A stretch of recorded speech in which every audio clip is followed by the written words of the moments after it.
crime está sendo investigado pela Divisão de Homicídios. Marcilene ficou conhecida como a falsa médica que aplicava silicone industrial em pacientes e respondia a dezenas de processos judiciais. As vítimas do golpe do bumbum criaram uma página na rede social. Pelo menos 80 mulheres relatam ali as consequências dos males provocados pela falsa médica. Muitas tiveram problemas graves de saúde, deformações e até mutilações. Marcilene, apontada como Lene Soares ou Lene Gama, chegou a ser presa 2 vezes, no Rio e em São Paulo, e respondia em liberdade. 5h04. O último final de semana foi o mais violento no estado do Rio Grande do Norte. Os dados são do Observatório da Violência Letal Intencional. Segundo a organização, foram 32 homicídios em apenas 2 dias. Na cidade de Ceará-Mirim, 4 pessoas foram assassinadas, sendo um casal executado a tiros e depois carbonizados dentro de casa. Em Natal, foram 6 pessoas mortas. Até o dia 23, o órgão registrava 1.363 mortes no estado. Isso representa um crescimento de mais de 23% em comparação ao mesmo período do ano passado. A Secretaria da Segurança Pública do Rio Grande do Norte não se manifestou sobre os dados. Começam nesta terça-feira as inscrições para o Fundo de Financiamento Estudantil do Governo Federal, o FIES. Ao todo serão 75 mil vagas em universidades de todo o país. Davi quer ser professor de Geografia ou História. A prioridade é a universidade pública, mas ele também vai tentar o financiamento pelo FIES. E sabe que não vai ser fácil. Ainda mais pela grande concorrência que se tem em entrar numa faculdade pública, as particulares em si, com essa crise, fica cada vez mais difícil de pagar. Neste segundo semestre, serão oferecidas 75 mil vagas em todo o país. O diretor deste curso explica que a crise econômica tornou a disputa ainda mais acirrada. Por todo o cenário de sucateamento da universidade pública hoje no Brasil, principalmente olhando para o cenário do Rio de Janeiro, a gente percebe que há uma procura cada vez maior pelo FIES por conta disso. Dessa vez, a mudança é que o limite de renda familiar bruta mensal per capita passou de 2,5 para 3 salários mínimos. As outras regras continuam as mesmas. O aluno precisa ter obtido média de pelo menos 450 pontos no Enem e não pode ter zerado a redação. Já é possível pesquisar no site os cursos disponíveis. As inscrições abrem nesta terça-feira e terminam na sexta. A lista dos selecionados sairá na segunda. Para o ano que vem, o FIES terá mais mudanças. Depois de formado, o profissional terá o financiamento descontado em folha de pagamento. E quem tiver renda mensal de até 3 salários mínimos não vai pagar juros, só a correção monetária. E para você de casa que estava pensando em viajar para fora do país, uma boa notícia. A Casa da Moeda vai trabalhar 24 horas durante os 7 dias da semana para regularizar a emissão de passaportes. O serviço ficou suspenso por quase 1 mês e só foi retomado depois que o governo liberou uma verba extra de 102 milhões de reais. Mesmo com a passagem em mãos, a viagem foi pelos ares. Só a Ábia que não decolou. Sem o passaporte, ela teve que cancelar a ida para Londres. A massoterapeuta embarcaria nessa terça-feira para passar 1 mês de férias. Me tirou o direito de ir e vir.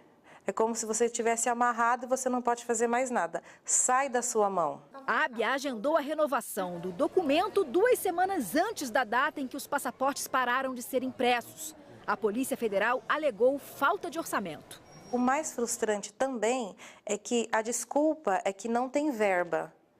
E eu paguei R$ 257 para ter esse passaporte. Os que estão com viagem marcada também buscam outras respostas. A Silvia pretende viajar para Nova York daqui a 2 semanas para comemorar os 15 anos da filha. Eu vou ter taxas a pagar, uma multa de $300 para pagar. Quem esteve hoje na sede da Polícia Federal em São Paulo foi atendido, mas saiu sem o passaporte. Não deram provisão nenhuma.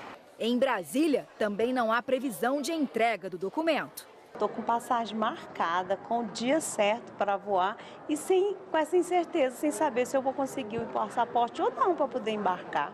A Polícia Federal informou que a distribuição terá ordem cronológica de acordo com o pedido. No Recife, o prazo deve ser de 10 dias.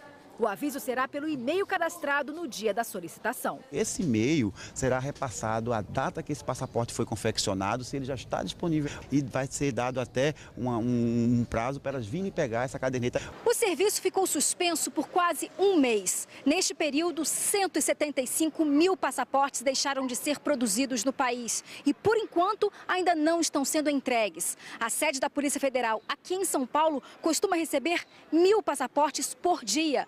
Nesta segunda-feira, não chegou nenhum. A gente tem uma viagem para final de setembro, então eu perguntei, será que até lá? Ela falou, com certeza até lá vocês receberão. O mercado financeiro está revisando para cima a previsão de inflação deste ano. E um dos motivos é a recente alta nos impostos dos combustíveis, que já está sendo repassado ao valor do frete. O aumento do combustível mal chegou nas bombas e o serviço de transporte já ficou mais caro no Brasil. Mas isso não quer dizer que o dono da frota está satisfeito. O quilômetro rodado passou de R$ 2,50 para R$ 2,80 e isso espantou os clientes. Foi imediato porque o aumento foi muito alto, entendeu? Aí com isso a gente não consegue continuar a seguir um padrão de qualidade de serviço com esse preço, entendeu? Ficou muito alto. Para o Jorge, que é caminhoneiro há 45 anos, o reajuste no óleo diesel pode custar o trabalho de uma vida.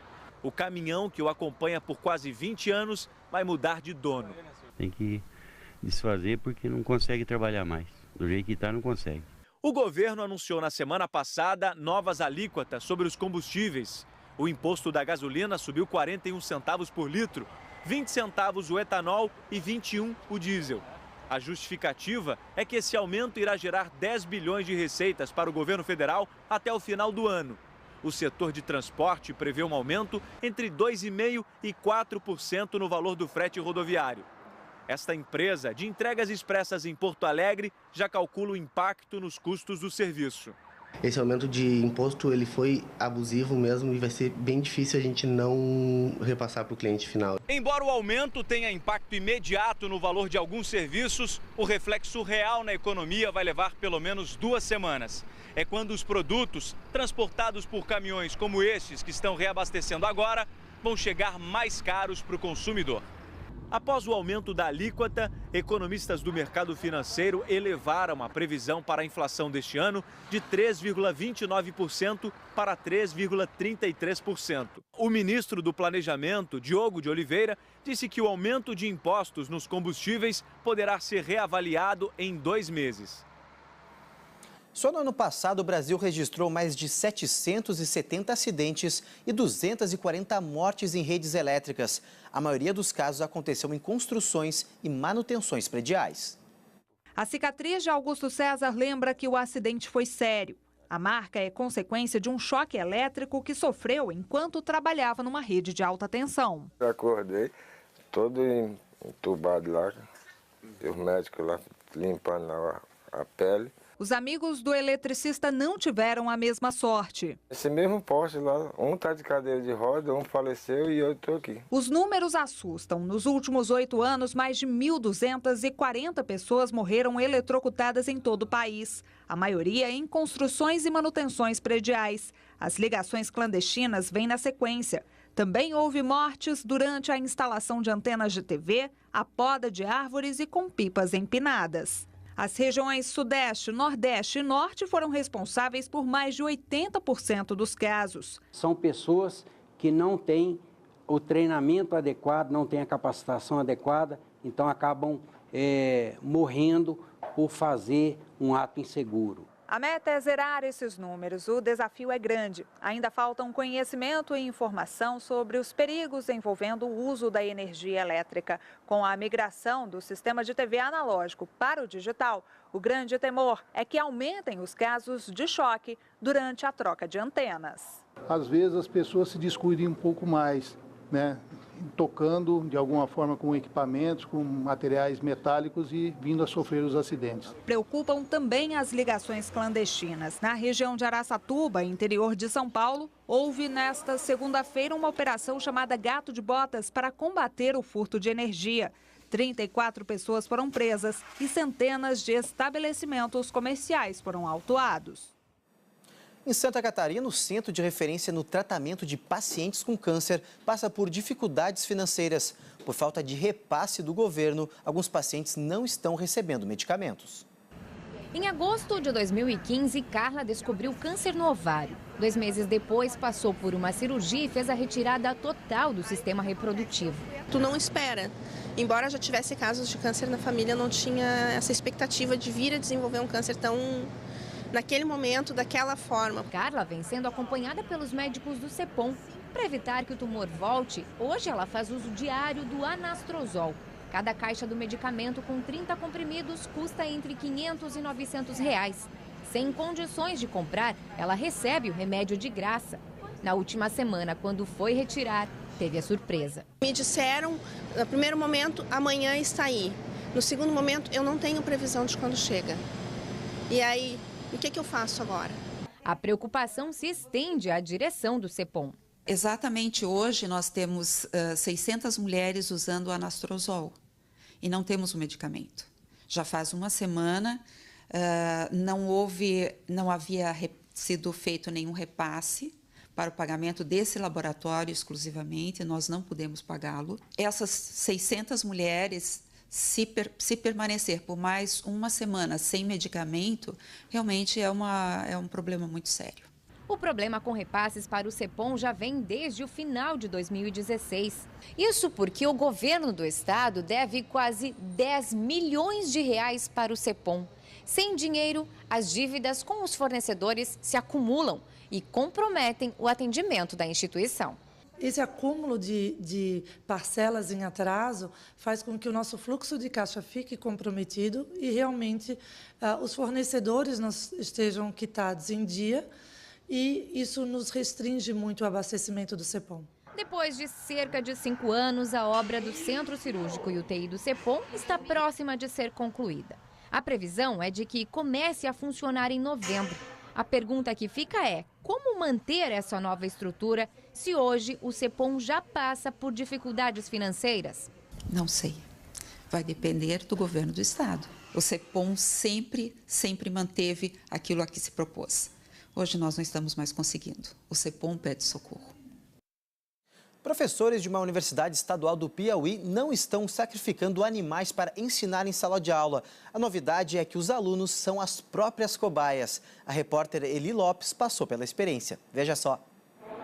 Atendendo à legislação, os alunos da UESP não estão mais sacrificando animais em sala de aula.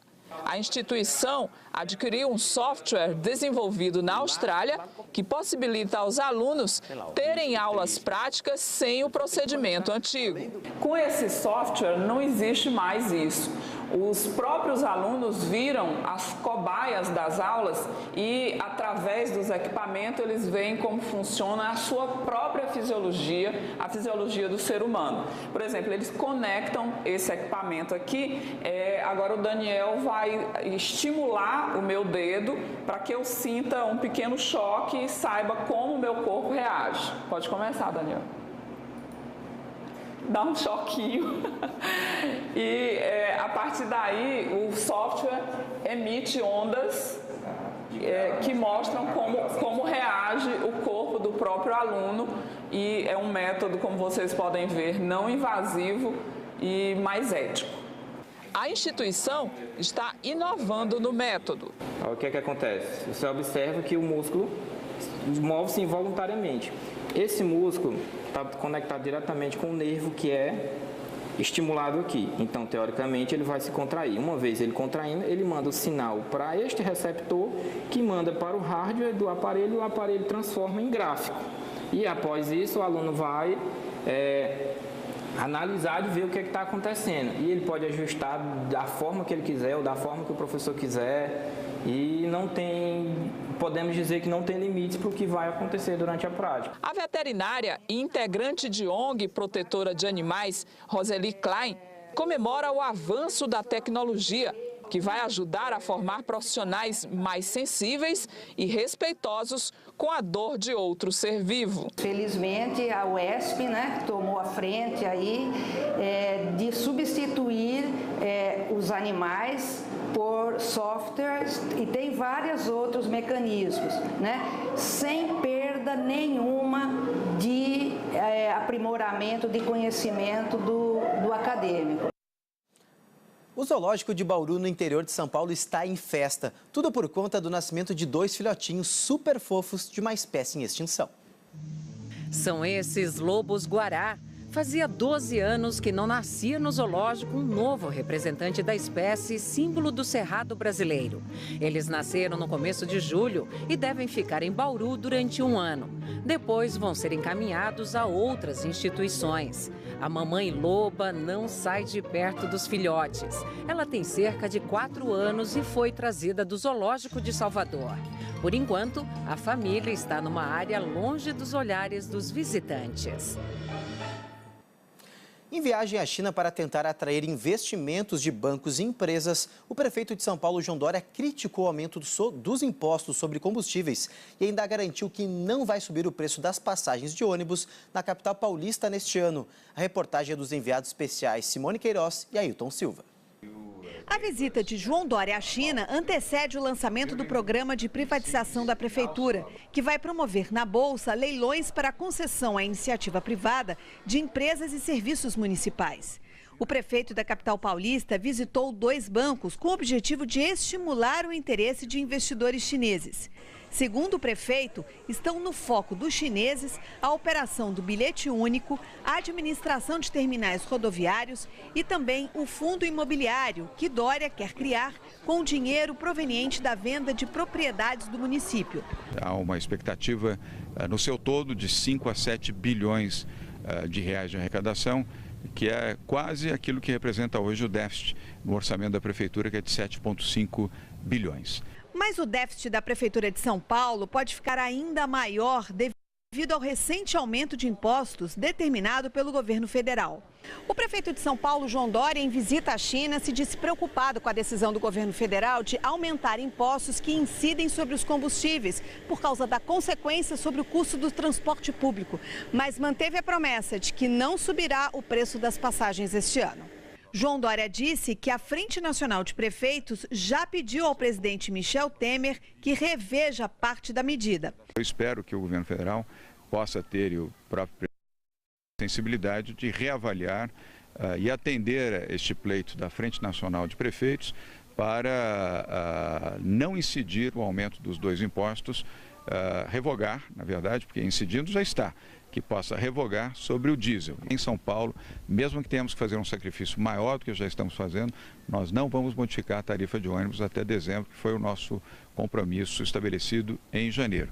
Nesta terça-feira, o prefeito segue para a cidade de Xangai. Simone Queiroz, de Pequim, na China, para o SBT Notícias. Depois da onda de violência que deixou pelo menos 5 palestinos mortos e dezenas de feridos na cidade velha de Jerusalém, o governo de Israel decidiu remover os detectores de metal instalados na esplanada das mesquitas. O local é sagrado para os muçulmanos. A medida foi tomada depois da morte de 2 policiais israelenses próximo à esplanada. Os detectores devem ser substituídos por meios de segurança menos invasivos. As restrições de acesso ao local aumentaram a tensão com os palestinos, que congelaram as relações com Tel Aviv e motivaram protestos de muçulmanos durante a última semana. As Forças Armadas Revolucionárias da Colômbia vão lançar um partido político no dia 1º de setembro. A decisão é parte do acordo de paz assinado entre o grupo e o governo colombiano. Os ex-combatentes poderão enviar até 10 membros não eleitos ao Congresso pelos próximos 9 anos. A polícia italiana prendeu 2 homens que usavam máscaras do presidente americano. São 2 irmãos que foram flagrados pelas câmeras de segurança. A dupla é acusada de várias caixas eletrônicos de Turim. Um documentário exibido pela TV britânica nesta segunda-feira marcou o início das homenagens aos 20 anos da morte da princesa Diana. Os príncipes William e Harry contaram pela primeira vez detalhes da intimidade e também dos momentos ao lado da mãe. Todo o peso da morte da mãe nos ombros de 2 crianças. Uma imagem que contrasta com os poucos anos que os filhos tiveram com a princesa Diana.